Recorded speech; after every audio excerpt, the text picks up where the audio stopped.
it is time for our science lesson. We get to do another fun experiment today. So we're going to talk about matter again. And remember, matter takes up space. Whether it's a solid, a liquid, or a gas, they all take up space. Remember that fun experiment that you did with Mrs. Vanderkamp with the marbles took up the space, the solid, the liquids took up the space with the oil on top of the water, and even the gas took up space in the balloon, right? So all of them take up space. We're going to do another project today, and you need this paper. So go ahead and you can pause the video and get this paper because we're going to fill this one out together. All right, so I have a few things, and next week I actually have this project in next week's week 3 packet, so if later you want to try it on your own, you can. There's some directions, but we're going to do this one together today. I have a few things here. I have vinegar, that's a liquid. I have baking soda.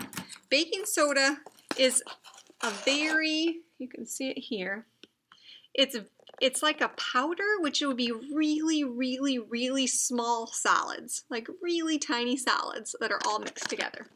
Okay, and then I have a balloon and a jar, right? So those are what I have. So in my balloon, I am going to put some baking soda. Now, if you do want to try this later at home when you have a funnel, that works really good. But basically, you're just going to take some of your baking soda and you're going to put it in your balloon. And then you should be able to feel, I mean, you can't feel it very much, but you should be able to feel the baking soda in there. It doesn't have to fill it up, okay, but it's in there. So number 1 says, what is in the balloon? So you can write baking soda. You can pause this if you need to spell it. Baking soda, right there, it says it in the blue. Then number 2 says, is it a solid, a liquid, or a gas? Remember we said it's a really tiny solid, because if I spill it, like I did on my tray, it still is little tiny solids. Okay, it's still the powder. So you're going to put solid here. All right, so in the bottle, I poured some vinegar. So in my bottle, there's vinegar. So here's how you spell vinegar. You can write that on your line. And then number 4 says, is it a solid, liquid, or gas? What would vinegar be? It flows. You could pour it out, so it's a liquid, right? So on number 4, you're going to write liquid. So we have little tiny solids, we have liquid in here. Now it says, what happens when your teacher mixes the baking soda with the vinegar? So we're going to wait on number 5 a minute. I'm going to move these things out. And I'm going to tip this down so you can see what I'm doing here. Okay, so I have a tray, and if you do try this at home, you're definitely going to want a tray or something, or to be outside, okay? Because this can get a little messy. All right, so I'm going to open up this and put this around here, but I'm not going to dump the baking soda in. Yeah, the baking soda is still here. Okay, so I have this around the lid. All right, and now, all right, you ready? I'm going to pour the baking soda, the little solids, into this liquid and see what happens. Woo! Can you see what's happening?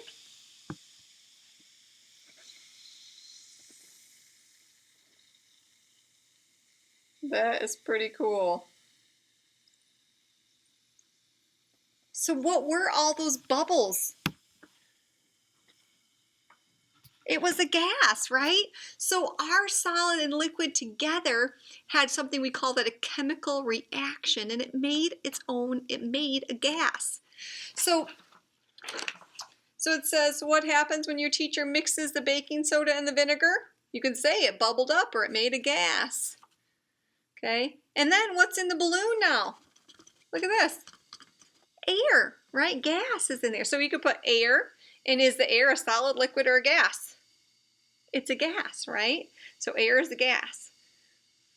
All right, now it says, do you think if you had water in your bottle, it would have made the same chemical reaction? So I had vinegar in here.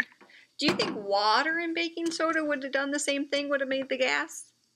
You could put your question here and then maybe you could try that one at home because I know everyone has water. So, and most likely you probably have baking soda too somewhere. So you could try that at home. It's a really fun experiment because it does bubble on up and it gets all a little crazy. So make sure you have, especially if your balloon ends up coming up, it could bubble over. So make sure that you have your tray and everything and that you have your parents' permission to try this, okay? So matter takes up space, right? So just like this gas in our balloon is taking up space now, the balloon's not flat like it was before, it's standing right up. All right, we'll talk more about matter next week.